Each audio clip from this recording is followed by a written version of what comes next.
4 दिनों तक चली कैबिनेट बैठक में कई महत्वपूर्ण फैसले लिए गए हैं। 100 एजेंडों पर चर्चा हुई है और आज चौथे दिन 31 एजेंडों पर विस्तार से चर्चा की गई।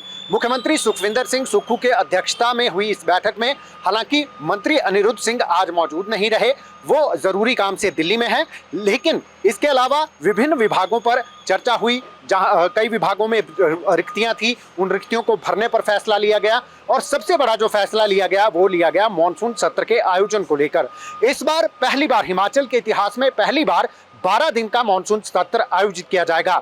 इसकी शुरुआत 18 अगस्त से होगी और 18 अगस्त से 2 सितंबर तक 12 बैठकें कुल इस दौरान आयोजित की जाएंगी। ये एक बड़ा फैसला है। इस बार जो ये फैसला लिया गया है ज्यादा बड़ा मॉनसून सत्र आयोजित करने का, वो इसलिए ताकि हर विधायक को अपने विधानसभा क्षेत्र की समस्या को रखने का प्रॉपर एक समय मिल सके, क्योंकि आपदा की वजह से और खासकर मॉनसून जो सीजन चल रहा है उसकी वजह से जो विधानसभा क्षेत्रों में अलग अलग विधानसभा क्षेत्रों में नुकसान हुआ है, रोड्स बंद हैं, पानी की स्कीमें बाधित हुई हैं, इलेक्ट्रिसिटी बाधित हुई है। हर विधायक अपने अपने क्षेत्र की समस्या को मॉनसून सत्र के दौरान सदन में रख सके, इसके लिए इस बार 12 दिन का मॉनसून सत्र बुलाया गया है। 18 अगस्त से इसकी शुरुआत होगी और 2 सितंबर तक ये बैठकें आयोजित की जाएंगी। इसके अलावा 31 जिन एजेंडों पर आज चर्चा हुई है उसमें मुख्य रूप से खासकर जो लोग आपदा में अपना घर गंवा चुके हैं, जिनके सर पर छत नहीं है, उनके लिए पहले भी ये स्कीम जारी की गई थी प्रदेश सरकार के द्वारा। 5,000 रुपया 5,000 किराया जो है वो प्रतिमाह ग्रामीण क्षेत्र में दिया जाएगा। और वहीं जो शहरी क्षेत्र के लोग हैं जो आपदा का शिकार हुए हैं, जिनके घर जो हैं वो क्षतिग्रस्त हो गए हैं, या तो पड़ोसियों के घर में रह रहे हैं या रिश्तेदारों के घर में रह रहे हैं या कहीं भी शेल्टर लिए हुए हैं, उन्हें 10,000 रुपए किराया जो है वो प्रतिमाह देने का सरकार ने फैसला लिया है। पहले भी ये व्यवस्था सरकार ने आपदा ग्रस्त जो लोग हैं, आपदा जो प्रभावित हैं, उनके लिए ये जो है वो सुविधा दी थी कि वो अपने घर का किराया दे सके, क्योंकि छत तो पूरे तरीके से छिन चुकी है। ऐसे में जो गुजारा है वो किराए के मकान में करना पड़ रहा है। तो ऐसे में ग्रामीण क्षेत्रों में 5,000 और शहरी क्षेत्रों में 10,000 जो है वो प्रतिमाह दिया जाएगा। ये जो स्कीम है ये 31 मार्च 2026 तक जारी रहेगी, क्योंकि अभी मॉनसून जो है वो लंबा है, अभी नुकसान और हो सकता है। तो ऐसे में इतनी जल्दी किसी का घर बनना संभव नहीं है। तो इस स्कीम को 31 मार्च 2026 तक जो है वो जारी रखने का फैसला लिया गया है। 31 मार्च तक ये मिलता रहेगा।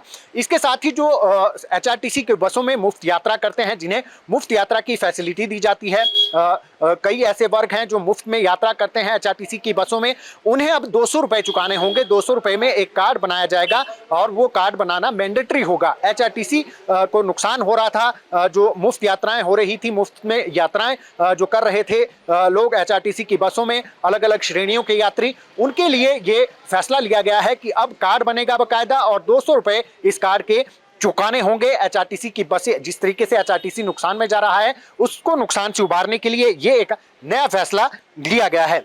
इसके अलावा एक और फैसला है लॉटरी सिस्टम को लेकर। 1998-99 में लॉटरी जो है वो हिमाचल प्रदेश में बंद कर दी गई थी, लेकिन पड़ोसी राज्यों में अभी भी लॉटरी चल रही है, जिसे सरकारें अपने स्तर पर आयोजित करती हैं। पंजाब की अगर बात करें तो वहां पर पंजाब लॉटरी, पंजाब सरकार जो है उसने लॉटरी को अनुमति दे रखी है। केरल जो है वहां पर लॉटरी को अनुमति दी गई है और कई करोड़ रुपया जो है वो सैकड़ों करोड़ रुपया इसके माध्यम से सरकार को राजस्व आता है।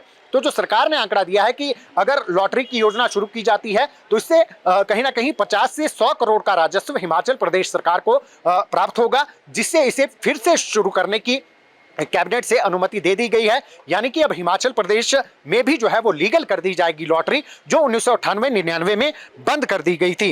और 50 से 100 करोड़ रुपए का इसमें जो है वो राजस्व हिमाचल प्रदेश सरकार को मिलने की उम्मीद है। इसके साथ ही आशा वर्कर्स के NHM के माध्यम से, राष्ट्रीय स्वास्थ्य मिशन के माध्यम से 290 पद जो है वो आशा वर्कर्स के भरे जाएंगे। और ये जो पद होंगे ये बेसिकली जो ट्राइबल क्षेत्र हैं या फिर जहां पर आशा वर्कर नहीं हैं, दुर्गम इलाके हैं, वहां पर इन को जो है प्रायोरिटी के आधार पर इन पदों को भरा जाएगा। 290 पद हैं कुल जो आशा वर्कर के भरे जाएंगे। इसके साथ ही राज्यपाल के लिए एक नई मर्सिडीज खरीदी जाएगी, क्योंकि 5 साल पूरे हो चुके हैं राज्यपाल की गाड़ी को, और ये नियम है कि जो 5 साल पुरानी हो जाती है गाड़ी उसे राज्यपाल यूज नहीं करते, उसे राज्यपाल के काफिले में शामिल नहीं किया जाता। तो इसलिए 90 लाख रुपए की गाड़ी, मर्सिडीज गाड़ी है, वो राज्यपाल के लिए नई खरीदी जाएगी। ये भी फैसला कैबिनेट में लिया गया है। और इसमें सोलन और पालमपुर नगर निगम में आईपीएच विभाग ही जो पानी के बिल हैं उसकी वसूली करेगा। पहले 2 एजेंसियां थी, इसकी वजह से दिक्कत आ रही थी, लेकिन अब कैबिनेट से मंजूरी दी गई है कि जो सोलन और पालमपुर जो नगर निगम है वहां पर आईपीएच ही पानी के बिल को कलेक्ट करेगा। इसके साथ ही जो मंडी में नुकसान हुआ है उसको लेकर विक्रमादित्य सिंह भी मीडिया से मुखातिब हुए। खुद कल मंडी क्षेत्र के दौरे पर थे और वहां की स्थिति से अवगत करवाया। 20 से 25 मकान ऐसे हैं जो क्षतिग्रस्त हुए हैं, कुछ आंशिक रूप से हैं और कुछ पूर्णतया क्षतिग्रस्त हुए हैं। 3 लोगों की इसमें जान गई है। सरकार की तरफ से सभी की संवेदनाएं उन्होंने बताई है कि सरकार की तरफ से सभी के जो प्रभावित हैं उनके प्रति संवेदनाएं हैं सरकार की तरफ से। और आगामी समय में, क्योंकि जो मंडी जिला है वो सबसे ज्यादा प्रभावित है, इस समय मंडी में सबसे ज्यादा नुकसान हुआ है, तो ऐसा अर्ली सिस्टम विकसित किया जाए जिस तरीके से जापान के दौरे पर अभी थी एक टीम।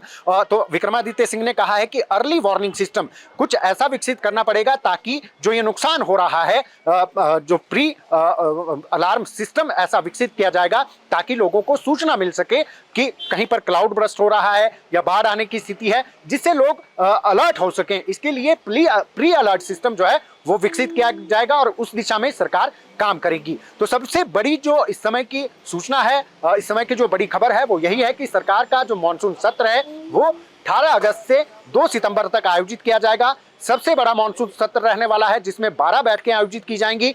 इसलिए यह बड़ा रहेगा मानसून सत्र क्योंकि इस बार आपदा बहुत ज्यादा आई है।